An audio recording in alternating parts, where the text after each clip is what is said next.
La Slovaquie, elle, a décidé de saisir la Cour de justice européenne pour invalider l'interdiction d'importer du gaz russe à partir de 2027. Et ce, alors que les prix s'envolent à cause de la guerre au Moyen-Orient.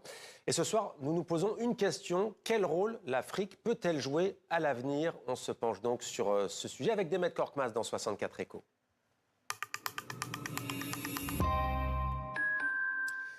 Bonsoir Demet. En 2027, il sera donc officiellement interdit pour les pays européens d'acheter du gaz russe. Avant de voir quel rôle pourrait jouer l'Afrique, un état des lieux pour commencer. Alors, la Russie représente encore 12% du gaz consommé en Europe. Le principal fournisseur reste la Norvège pour 32%, suivi du GNL états-unien pour 25%, l'Algérie 15% et enfin la Russie pour 12%.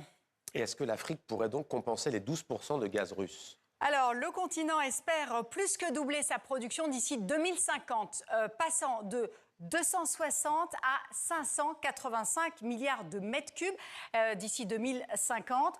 Sa part dans la production mondiale pourrait passer de 6 à 11%. Alors, il y a des méga-projets qui vont accompagner cette montée en puissance, comme celle au Mozambique. Les réserves sous-marines au large de la province de Cabo Delgado, c'est dans le nord, sont absolument gigantesques. Ce projet va inscrire le Mozambique dans le top 10 des plus grands producteurs mondiaux de gaz.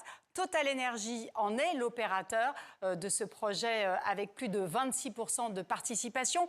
La compagnie vise une exploitation à partir de 2029. Il y a aussi la compagnie italienne Eni et l'américain Exxon qui opèrent dans la zone pour donc cette production de GNL mozambicain. Et que représente ce gisement ? Alors, la réserve offshore contiendrait plus de 5 000 milliards de mètres cubes de gaz, ce qui fait dire à la Banque africaine de développement qu'il y a de quoi approvisionner la Grande-Bretagne, la France, l'Allemagne et l'Italie pendant 20 ans. Cette réserve, une fois exploitée, devrait représenter 20% de la production totale en Afrique. Le Mozambique s'attend également à recevoir 35 milliards de dollars par an de recettes. Et vous vouliez aussi nous parler du Nigeria, poids lourd en Afrique en la matière, avec des projets d'envergure qui sont à l'étude avec plusieurs pays. Alors, on peut citer par exemple l'Africa Atlantic Gas Pipeline, qui est un gazoduc qui reliera 13 pays du Nigeria jusqu'au Maroc sur un parcours de 6 900 km. Ce projet vise à transporter 30 milliards de mètres cubes de gaz par an. Une partie est également prévue pour être exportée en Europe. Et il y a un autre projet.